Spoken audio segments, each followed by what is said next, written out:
On accueille Nathalie maintenant au 39 21. Bonsoir Nathalie. Bonsoir Olivier. Bonsoir. D'où nous appelez-vous Nathalie et quel âge avez-vous? Alors je suis en région parisienne en Seine-et-Marne et j'ai 40 ans. D'accord. Qu'est-ce qui vous amène Nathalie? Écoutez, moi j'étais déjà passée sur votre antenne il y a un peu pour expliquer ma situation par rapport à ma coupure avec mes enfants que je n'ai pas vue là à l'heure actuelle depuis plus de 3 ans. Oui. Pour résumer assez brièvement, en fait, suite à un jugement, ils sont partis avec leur papa et sa nouvelle compagne sur l'île de la Réunion. Et depuis ce départ, eh bien, tous les termes du jugement, enfin aucun des termes du jugement n'a été respecté. Donc on est deux familles à être coupées totalement de nos enfants. Et je me bats depuis plus de 2 ans pour essayer de faire valoir mes droits parentaux et puis surtout pouvoir retrouver le contact avec mes enfants tout simplement.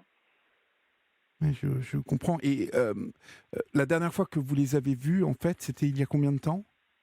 C'était en octobre 2017 quand je m'étais rendue, moi, pour la première fois sur l'île pour leur rendre visite. D'accord. Nous sommes déjà parlé Oui, il y a à peu près un an. Euh, alors, j'essaie de puiser dans ma mémoire, hein. Vous me pardonnez si je fais quelques erreurs. Euh, Est-ce que votre ex-mari et surtout sa nouvelle compagne exerçaient en fait une influence très mauvaise sur vos enfants et ils étaient, je crois, dans les fleurs à La Réunion, c'est ça? oui, c'est ça, D'accord, très bien. c'est Alors, ça. ça y est, je resitue complètement. Vous Oui. êtes, vous êtes au courant que ce couple nous a écrit. En fait, ils ont essayé de un peu de nous impressionner. Vous Oui. avez été mis au courant de tout ça. J'ai pas été mise au courant, mais comme j'avais fait des témoignages également sur une chaîne YouTube et j'avais reçu moi des menaces écrites de la part de certaines personnes à La Réunion, donc j'imagine oui effectivement qu'ils ont dû se rapprocher de vous à ce moment-là, Oui, oui. alors en fait, vous savez, nous, on a l'habitude ici de recevoir parfois hein, des Ouais, menaces bien appuyées, même avec des soi-disant des avocats derrière et tout. ouais, Je le précise maintenant, encore une bonne fois pour toutes. euh, le principe de la libre antenne est que nous faisons confiance puisque nous sommes entre adultes. oui, Après, on a, et c'est à moi que revient cette responsabilité, mais en même temps à Florian et aussi à Natacha, c'est ce pourquoi ils travaillent avec moi, on essaie vraiment lors des entretiens qu'on peut avoir, quand vous appelez directement au 39 21, vous allez discuter 5, voire 10 minutes, un quart d'heure, tout dépend comment ils vont percevoir l'interlocuteur ou l'interlocutrice qu'ils ont au bout du fil, mais on a une certaine habitude et on détecte assez rapidement les gens qui ne sont pas en place. Vous voyez, en fait, oui, quand quelqu'un dit la vérité, vous savez, c'est fluide. Euh, et, et donc, du coup, euh, généralement, les gens qui passent à l'antenne, alors, nul n'est parfait, hein. Il arrive parfois que certaines personnes passent à travers les gouttes et des propos parfois pas très cohérents ou parfois dépassent la réalité. En ce qui vous concerne, euh, j'ai toujours entendu une femme qui me racontait la stricte vérité et qui était une pure victime dans cette histoire. Et donc, les agissements de votre ex-mari et de sa nouvelle compagne, euh, on les a reçus et finalement, tout ça s'est dégonflé très vite parce que ça n'était que oui, des menaces en l'air. Il n'y avait rien oui. derrière. Donc, ça ne plaide pas en leur faveur. Maintenant, euh, rappelez à toutes celles et ceux qui écoutent ce soir euh, comment en fait, vous êtes tombé dans la confiance avec cette nouvelle compagne de votre mari qui vous a quand même beaucoup manipulé, hein. Elle a manipulé vos enfants, Oui. mais elle vous a beaucoup manipulé, vous faisant croire qu'elle vous aimait bien, qu'elle était là pour euh, améliorer les relations entre vous et votre ex-mari, en tout cas faire un peu la médiatrice, et puis finalement pour vous poignarder, en fait. C'est ça, c'est ça. Que- Euh, où en êtes-vous où en êtes-vous par rapport à la justice française? Parce que là, pour le coup, il faut que vous me rafraîchissiez la mémoire. Comment se fait-il que les enfants soient encore bloqués là-bas à La Réunion? il s'avère en fait que tout leur système est basé sur des accusations fausses à mon égard. Oui. Parce que Quelles jusqu'à présent, accusations? il y a de maltraitance sur mes enfants quand ils étaient petits et je suis restée avec le papa et mes enfants à peu près une quinzaine d'années. Ces accusations sont tombées en 2018, donc 17 ans après notre rencontre. Et tout est basé sur ces propos-là. Et jusqu'à aujourd'hui, jusqu'à présent, j'ai pas de charge retenue contre moi. Donc tout l'éloignement est alimenté à partir de ces accusations. Et en fait, on me considère tout le temps comme une coupable, alors que jusqu'à présent, preuve du contraire, je suis innocente. Donc à ça, on m'a carrément interdit un droit de visite normal pour mes enfants. Je vois mes enfants sous médiation. Et quand il y a médiation, donc c'est ce qui s'est passé en octobre 2019 quand j'y suis allée une troisième fois en 2019, les enfants le papa n'a pas présenté les enfants. Donc c'est le serpent qui se mord la queue en fait. Et Vous deviez voir les enfants sous médiation, là-bas à La ouais, Réunion? Là-bas à La ouais, Réunion? ouais. Ouais, Et ouais, j'y suis allée et ça s'est pas passé du tout comme je le souhaitais. Déjà le grand, racontez-moi bien dans les détails, s'il vous plaît, hein, Nathalie. Soyez précise dans les détails. Euh, ouais. il n'est pas venu ou est-ce qu'il est venu et il est resté dehors? Vous avez quand même aperçu vos enfants? Alors, il n'y a que le petit qui est venu. Le grand, on m'a dit qu'il était malade. Il s'est avéré que j'ai découvert par la suite qu'il a été hospitalisé en hôpital psychiatrique sans mon consentement, Oh là puisqu'il là, était mineur à ce mon moment-là. Dieu. Oui, oui. Et en fait, ce que je vous dis, tout est prouvable. C'est-à-dire que D'accord. j'ai des papiers avec des signatures. Quel Enfin âge voilà, ont tout vos est enfants? justifiable. Rappelez-nous quel âge ont vos enfants? Le grand, il est majeur depuis le mois d'octobre et le petit, il a 14 ans. D'accord, très bien. Donc le petit, ils l'ont fait venir. Il est resté, donc il y a une sorte de grand couloir avec une salle avec le médiateur. Il est resté derrière la porte dans le couloir.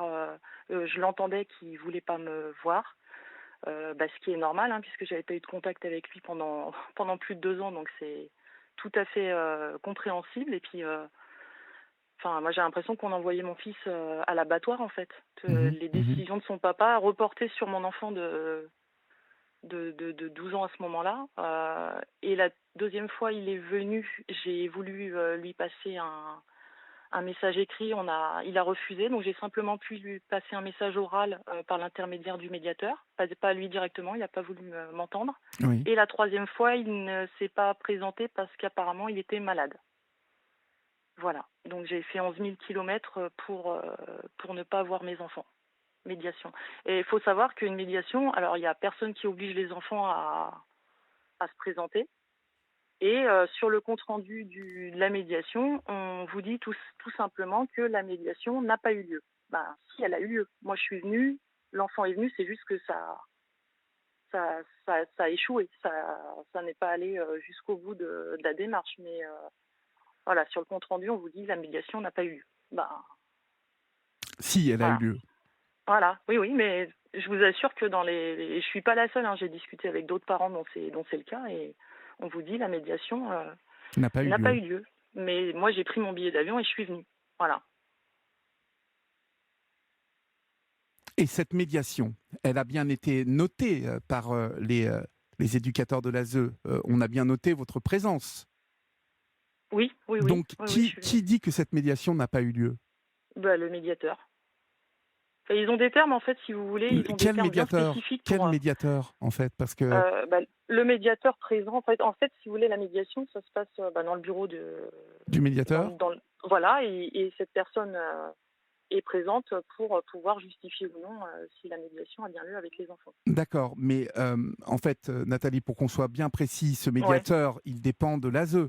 En fait, Oui, ce ouais, ouais. médiateur Ouais, ouais, ouais. est un éducateur ou un assistant ou C'est une ça, assistante sociale qui c'est est ça, rémunéré par l'ASE de la Réunion. c'est ça. Donc vous dites, parce que c'est très grave ce que vous dites, parce que là, il y a une corruption de fonctionnaires. Vous dites que ce médiateur qui était là, c'était un homme ou une femme? C'était un homme et j'ai su par la suite qu'il avait démissionné de ses fonctions. Oui, mais Donc après, quand j'ai voulu faire le point sur cette médiation avec cette personne, je suis tombée sur une dame qui ne connaissait pas le dossier et qui n'a pas pu certifier que la médiation avait vraiment eu lieu. Enfin, vous avez bien dû pouvoir décrire les lieux dans lesquels vous vous êtes présenté. Enfin, Ouais, ouais, elle se ouais, doute ouais, bien ouais, que vous n'avez pas pris un billet d'avion et raconté que cette médiation avait bien eu lieu avec le petit, au ouais, moins, ouais, puisque le grand n'était pas là. Euh, ouais. euh, Enfin, je sais pas. Il considère, je pense qu'à partir du moment où il n'y a pas de rencontre avec l'enfant, je sais pas, moi c'est comme ça que je l'ai interprété. Hein. Je me suis dit bon bah il n'y a pas eu de rencontre directe avec l'enfant, pas eu de confrontation, donc la médiation a échoué. Voilà. Et ça c'est qu'une parcelle, c'est qu'un point noir dans tous les points noirs qui suivent mon histoire. Hein. C'est, voilà, c'est que comme je vous disais, l'hospitalisation de mon fils, personne me prévient. Et comme j'ai senti un peu les choses, je sentais un peu les choses. Et puis c'est quand j'ai reçu le bulletin de scolaire de mon enfant où on me dit il y a 98 demi-journées d'absence. Et je dis ah, il y Il a y un a un souci. souci. Je pense que le grand il a un souci, qu'on me le dit pas comme d'habitude. Et c'est là que je commence à faire des recherches. Donc je contacte l'ordre des médecins, je contacte la haute autorité de la santé. Et à force d'acharnement et puis c'est usant hein, d'envoyer des mails, d'appeler, de relancer tout le temps les mêmes personnes, et on finit par avoir quelqu'un, le directeur de l'ordre, je crois que c'était départemental des médecins, qui lui dit bah oui, effectivement, votre enfant se trouve placé dans telle clinique depuis telle date.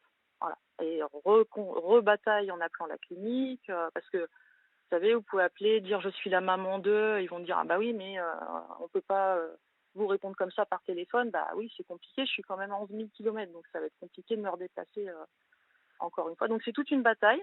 Oui. Voilà, et donc mon fils n'a pas pu se rendre à la médiation, non pas parce qu'il était malade, mais bel et bien parce qu'il était hospitalisé en clinique psy, et ce pendant 1 an, et je ne sais toujours pas pourquoi, je ne sais toujours pas comment. Le médecin refuse de me parler de l'état de santé de mon enfant, puisqu'il s'est opposé à l'accès à son dossier médical, donc je n'ai pas le droit. On me porte responsable de je ne sais quoi, puisque je ne sais pas. Voilà. Donc là, à l'heure actuelle, je ne connais pas l'état de santé de mes enfants, je ne connais rien de leur vie, tout simplement. Je connais rien. Ni leurs goûts musicaux, ce qu'ils aiment, s'ils ont des copains, ce qui se passe à l'école, ce qu'ils mangent, ce qu'ils font. Je sais pas. Voilà. Mm. Et ça dure depuis 1340 jours. Ce qui est insupportable. Ça devient, ça devient un peu l'enfer, ça devient un peu l'enfer terrestre. Et la justice dit quoi aujourd'hui de tout ça? Parce que vous avez continué Oui, à oui. demander. Vous avez les moyens d'avoir un avocat quand même qui vous assiste ou pas? Alors, j'ai les moyens, je me débrouille pour en avoir un. Et oui, en fait, donc dès que j'avais commencé à avoir le pressentiment pour la santé d'Anthony, j'ai tout de suite contacté les services de protection de l'enfance. Oui. Et j'avais donc fait une requête auprès du juge des enfants pour signaler tout ça. J'avais eu une acceptation de requête au mois de février 2020, et boum, confinement. Et là, tout s'arrête. Tout s'arrête, et même quand je contacte les services sociaux au tout début du confinement, alors la dame était plus inquiétée pour ce qui allait se passer du confinement que pour la menace de danger pour mes enfants. Donc ça a été absolument incroyable. Et puis donc confinement, et puis les enquêtes sociales commencent, et là en fait je suis en attente. Ça suit son cours en fait, si vous voulez. C'est un petit peu plus rapide parce que justement il y a eu l'intervention des services sociaux de chaque côté. Et là ça devrait aller un petit peu plus vite. Ça devrait aller un petit peu plus vite parce que je pense que du coup j'ai mis l'accent sur certaines choses avec mon avocate qui prouvent ce que je dis en fait, tout simplement, parce que c'est pas des suppositions, on a des papiers, on a des dates, on a des signatures, on a des noms. Enfin, ce que je dis, enfin, je dois pouvoir le prouver à tout moment. Donc, au bout d'un moment, quand on vous dit, le grand est malade, il peut pas venir. Bah non, à telle date, il était hospitalisé. Enfin, vous voyez, on fait des croisements. Oui. Et bah, j'ose espérer que ces croisements feront accélérer les choses. Mais euh, moi, je pars du principe que c'est vraiment les enfants en fait qui sont les victimes dans tout ça. Alors nous, on est des victimes collatérales, hein, ça c'est clair que je porte derrière moi quand même deux familles parce qu'il y a la famille du papa et ma famille à moi. On est coupés toutes les deux familles de nos enfants. Voilà, depuis 3 ans, les grands-mères, les tontons, les cousins, les cousines. J'ai tout le monde derrière moi hein, parce Mhm, que mhm. faut bien y aller. Mais on est vraiment deux familles coupées. Et c'est principalement pour les enfants que je fais ça là. Et alors, vous voyez, hein, et là, du coup, pour le coup, j'ai pas d'autre choix, enfin pas d'autre choix que bah, de faire valoir cette histoire de manière nationale et puis médiatique parce que euh, on ne nous entend pas. On ne nous entend pas. Il y a des preuves, il y a des papiers, il y a des choses qui sont faites et on ne nous écoute pas. Je veux dire, à un moment donné, combien de temps ça va durer tout ça encore? Combien de temps? Je me pose là, je m'interroge. Combien de temps ça va durer? Et on attend qu'il se passe quelque chose de grave. Je sais pas. Enfin, je pense que mon fils, il a déjà fait des choses graves sur sa santé pour signaler qu'il se passe quelque chose de pas normal en fait. C'est des agissements qu'il a eu depuis qu'il est sur l'île en fait. Pas quand il était avec nous sous le même toit avec son papa. Donc il y a quand même des questions à se poser.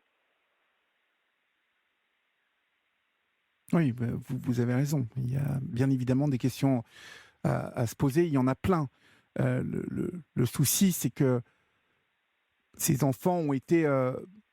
Je ne me souviens plus dans quelles circonstances il les emmène à La Réunion. Il s'enfuit plus Et ou moins à La Réunion, en fait. alors, pas tout à fait. En fait, si vous voulez, à ce moment-là, donc quand on m'annonce leur projet de départ, moi, je suis encore sous le coup de parce que tout a été très rapide. Hein, il a demandé le divorce très rapidement. Il s'est remarié 1 an après avec cette femme. Ils sont partis 1 an après. Donc tout est allé très très vite. Et moi, j'ai été acculée par tous ces événements les uns après les autres. Et très sincèrement, j'étais dans un état un peu psychologique où j'étais, faut le dire, j'étais faible à ce moment-là. Hein. C'est ce qui a permis du coup tout le départ de la manipulation, je pense. Et donc, avec le recul, je pense certainement qu'ils ont profité de cette faiblesse pour me faire accepter ça. Et moi, j'en étais convaincue, c'est-à-dire que j'étais convaincue que mes enfants seraient beaucoup plus heureux avec leur papa, c'est ce qu'ils me disaient, c'est ce qu'ils me montraient. Moi, je trouvais que c'était bien qu'ils aillent voir un autre pays, entre guillemets, parce que même si ça reste la France, c'est quand même une autre manière de vivre. Et je me dis, bon, ça peut leur apporter que des bonnes choses de voir un autre pays, une autre culture, et ça va les faire grandir, mais je vais continuer à les voir, et puis je vais aller les voir, et puis ça. Et je pensais que justement que cet éloignement allait resserrer nos liens et que ça allait rabibocher un peu nos liens parce avant leur départ, nos liens ils s'effritaient un petit peu. Enfin, je pense qu'ils ont aussi eu du mal à accepter la séparation parce que moi ils me l'ont bien fait sentir et nos liens s'étaient un petit peu disloqués. J'avais l'impression de passer un peu après cette nouvelle maman en fait, vous voyez. Et je pensais vraiment que ça allait leur faire du bien ce départ et j'ai signé les papiers. Voilà. Et si Vous avez vraiment j'avais signé su les que ça allait. papiers. Vous avez signé Ouais, les papiers. Ils ouais. vous ont bien embobiné. Hein. Ils vous ont bien embobiné. Parce que je me souviens dans quelles circonstances vous avez, il vous avait parlé et surtout la belle-mère. Hein, la belle-mère, vous avez bien Ouais. embobiné. Hein. Écoutez, c'est ce que j'essaye Ah ouais, ouais. de démontrer par A plus B, mais c'est difficile à faire entendre. Mais même soi-même, hein, quand on est victime de manipulation, j'ai mis du temps avant à partir du moment où j'ai commencé à reprendre un peu le dessus sur ma vie, reprendre le dessus un peu de force mentale, un peu voilà, tout ça, et hop, c'est comme ça que tout ça s'est remis un peu en place dans ma tête et me dire attends, il y a quelque chose qui va pas. Et le déclic, ça a été vraiment l'été 2018 où là, je me décide à appeler les écoles parce que je me suis dit, bon, c'est bizarre, je reçois que des photos, des bulletins scolaires, c'est quand même étrange que je reçoive pas les papiers de la même manière que le papa.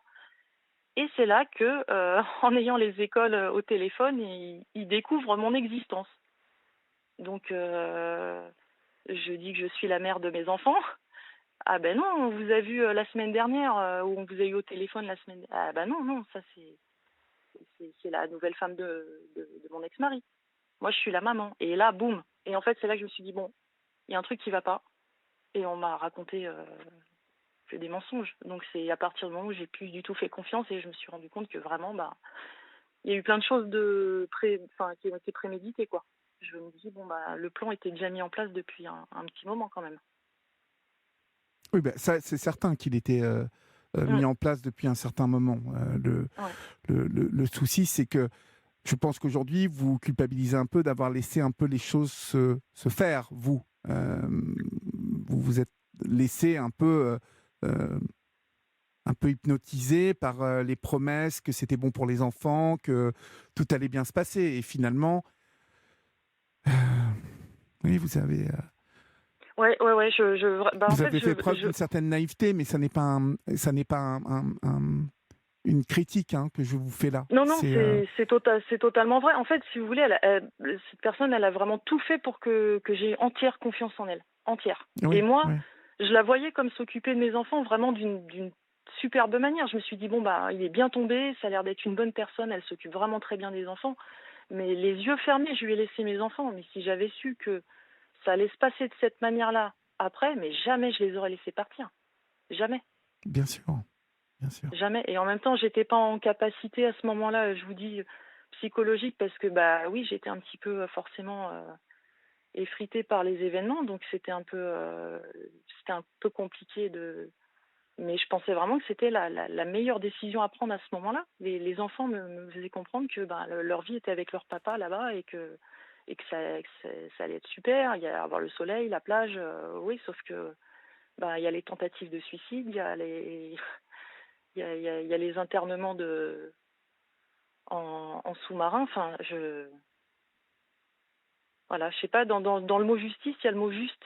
Je voudrais juste qu'à un moment donné, on resitue bien les choses et jusqu'après. Et puis moi, ce que je déplore, c'est la longueur des procédures. Enfin, je sais pas si les magistrats imaginent, parce que eux, quand ils sortent du tribunal, ils rentrent chez eux, ils retrouvent leurs femmes, leurs enfants, leur mari, enfin, voilà. Moi, je rentre chez moi et je retrouve mes photos de mes enfants. Voilà. Et je fais encore un petit bâtonnet sur le mur, pour dire voilà, ça fait encore un jour que je les ai pas vus.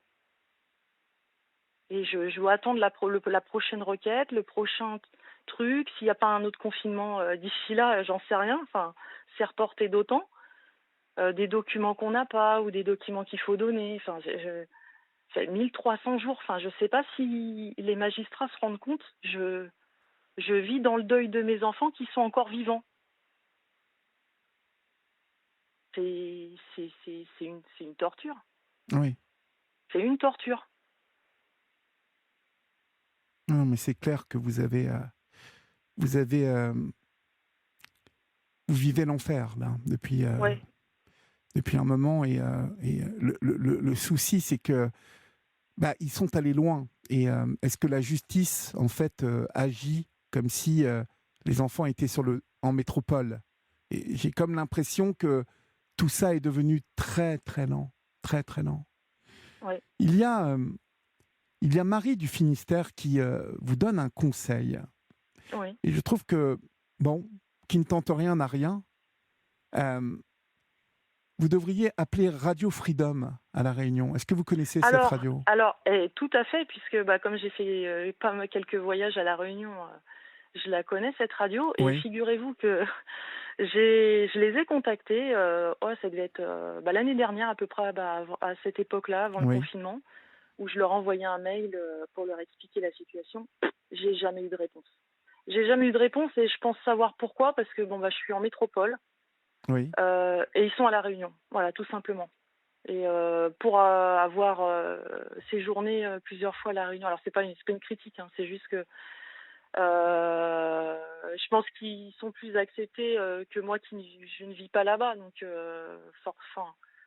Mais oui, je les avais contactés pour pouvoir justement expliquer mon histoire et j'avais pas eu de retour. J'ai pas insisté parce que parce que bon, au bout d'un moment, c'est fatigant. Mais ouais, j'avais essayé, ouais. Mmh. Vous aviez Faudrait que je essayé? réessaye. Mmh. Ouais, faudrait que je réessaye. Ben oui, je pense que ça serait pas mal de réessayer parce que, hem, au final, je pense que ils ont quand même une parole qui porte là-bas. Oui, Il y a vraiment cette radio, je crois même que cette radio, c'est pas une radio qui est en, vous savez, le langage local, le soir, parce que créole, en créole. oui. Eh bien, Oui, il me oui, mais semble. même dans la journée, hein, il y a des gens qui Mais qui vous qui savez passent et quoi? qui Il parlent me en créole. semble que là, vous êtes écouté à La Réunion. Il me semble que Radio Freedom met la libre antenne d'Europe 1 en direct le soir. Ah, Et donc, eh ben, comme c'est je pense que vous êtes entendu à La Réunion en ce moment même. Et si c'est le cas, mais je crois bien, puisque il y a au moins 2 ou 3 personnes habitant La Réunion, des Réunionnais qui nous ont appelés et qui nous ont oui, dit que nous étions diffusés là-bas. On était très étonnés d'ailleurs, hein, parce qu'on n'était pas au courant. D'ailleurs, j'en profite pour saluer tous nos amis réunionnais qui nous écoutent là-bas au loin. Mais ce serait important de vraiment de reprendre contact avec cette radio, de dire même que c'est sur mes conseils que oui, que vous les approchez pour expliquer cet enfer que vous vivez en tant que maman. Euh, Vous voyez, en fait, ce que je reproche vraiment oui. dans cette histoire à votre ex-mari, c'est de vous avoir privé de vos enfants, complètement. Il les a Bah, déjà privé, emmenés loin, ouais. mais en plus, il vous en a privé, il vous a nié, il a nié votre existence, en fait. Et c'est tout à fait violent, regrettable pour vous, mais aussi pour vos enfants. Euh, Oui. Quelle haine il devait avoir après vous, quand même, pour faire ça. Bah, en fait, c'est ça que j'ai du Que mal à vous ne vous comprendre. expliquez C'est-à-dire pas. que Oui. oui, j'ai du mal à comprendre, c'est que donc cette femme qui est arrivée dans sa vie, bon bah c'est la vie, voilà. Elle part avec mon mari, elle part dans mon appartement, elle part avec mes enfants, elle part, Elle vous a tout je pris. veux dire, avec mon argent puisque bon, il y a quand même versement de pension alimentaire qui vient de doubler là récemment là. On vient de me demander de payer le double. C'est quand même voilà.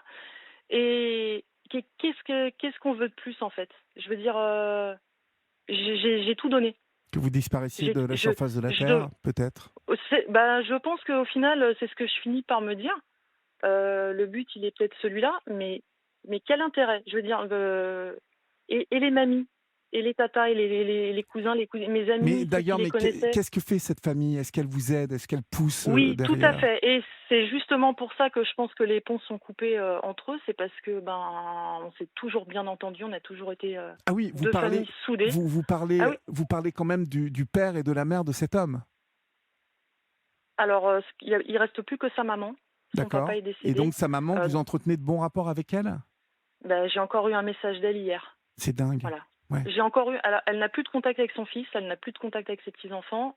Et moi, elle habite à 7 kilomètres. Et Donc, est-ce que elle se l'explique? Parce que vous n'arrivez pas à vous expliquer cette haine qu'il a de vous, mais pour vous. Mais sa maman, donc du coup, avoir coupé les ponts avec sa maman, alors, comment se l'explique-t-elle, elle? elle se l'explique, puisque moi, en discutant avec elle, j'ai pu avoir aussi son son de cloche à elle. Elle se l'explique justement par l'arrivée de cette femme. C'est à l'arrivée de cette femme que leurs liens se sont détériorés, les liens familiaux avec tout l'ensemble de la famille se sont détériorés. Et elle pense que c'est ça, mais enfin, je veux dire, nous, pendant 15 ans, on n'a jamais eu aucun souci. On était deux familles réunies, il n'y a jamais eu aucune embrouille, on s'est toujours bien entendus. Enfin, moi, je l'appelle toujours ma belle-mère parce que ça a été ma deuxième maman pendant 15 ans, et ça l'est toujours. Mais on s'est toujours, on a été séparés le temps justement de l'arrivée de cette femme. Alors à son arrivée, cette femme, moi, il y a eu une grosse coupure avec ma belle famille sans aucune raison. Et puis, après le départ à la réunion des enfants et mes démarches et mes recherches et mes trouvailles, j'ai commencé moi à reprendre contact avec ma belle famille et il y avait eu aucune, voilà, il y avait eu aucun aucun ressentiment, rien. Donc on a repris contact et c'est là que on a croisé nos expériences communes avec sa nouvelle épouse à lui et qu'on s'est dit il y a quand même un souci quand même. Il y a quand même un souci. Parce que c'est pas juste moi, c'est d'autres personnes de l'entourage. Mhm. Ouais, ouais. Non, mais c'est incompréhensible, en fait. Et donc, vous disiez que votre famille et donc les deux familles font corps avec vous. Oui. Comment vous êtes-ils au quotidien? Comment vous apportent-ils leur soutien?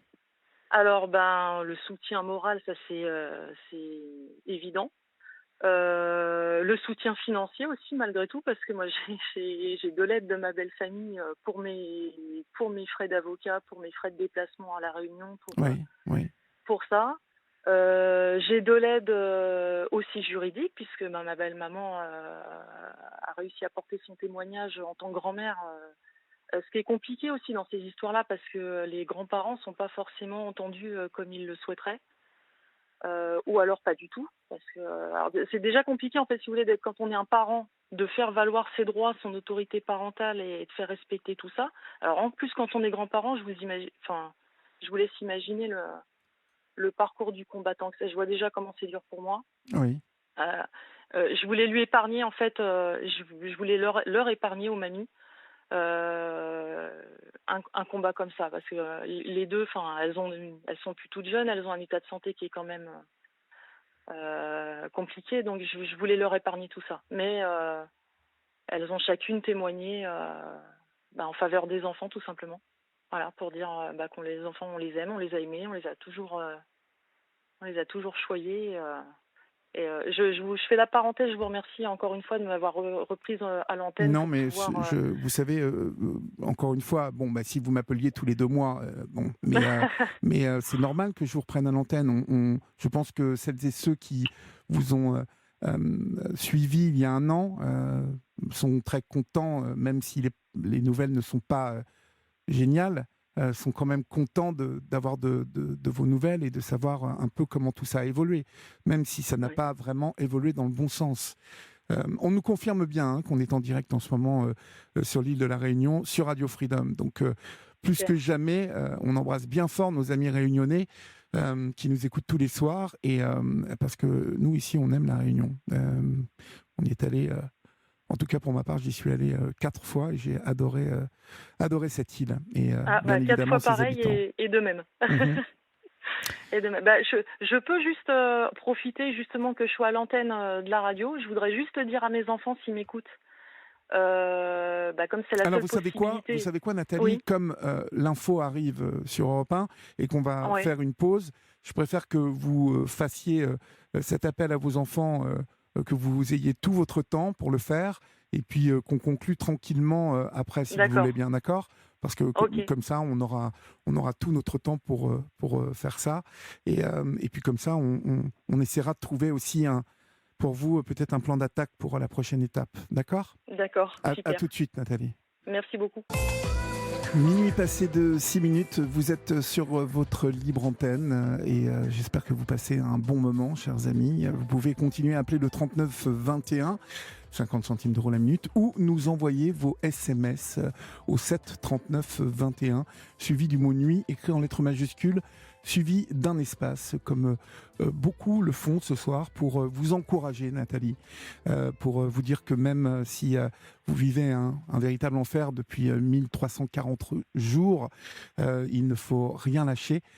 Beaucoup évoquent au 739-21 ce que vos enfants constateront le jour où ils Oui, seront en état de se rendre compte que vous n'avez jamais lâché et que non seulement vous, mais que deux familles sont restées soudées et surtout qu'ils sont restés soudés dans l'amour qu'ils portaient à ces deux petits. Hein, c'est même ça. si le plus grand a 18 ans aujourd'hui, il y a bien un moment, vous savez, la vie est faite ainsi, il y a bien un moment où, dans sa vie, il croisera des personnes qui lui reporteront cet amour-là et ces bras que vous n'avez jamais baissés. Hein. Alors, vous Oui. vouliez, comme nous sommes diffusés sur Radio Freedom, là-bas, à La Réunion, je vous laisse parler à vos enfants. Oui, Alors je voulais dire à mes enfants, s'ils m'écoutent, qu'on les aime tout simplement, qu'ils doutent jamais qu'on ait arrêté de les aimer. On n'a jamais cessé, on cessera jamais. Enfin moi en ce qui me concerne, jusqu'à ce que je meure, je vais me battre, pour les retrouver et qu'on puisse revivre tous les super instants qu'on a vécus, pendant ces 13 ans, puisque 14, pardon, ces 14 années. Et puis, eux qui étaient persuadés, que j'en avais rien à faire, voilà. Alors maman, elle est passée 2 fois à la radio, elle est passée sur une chaîne YouTube, peut-être bientôt à la télé. Et jusqu'à temps que ce message leur arrive, je vais continuer. Voilà, je vais continuer. Écoutez, j'espère Euh, que... Allez-y, pardon. Juste une petite parenthèse. Je voulais juste, si vous me permettez, également, je voudrais saluer tous les autres parents qui vivent la même chose que moi. Enfin, parents et puis également les enfants de victimes de cette exclusion parentale.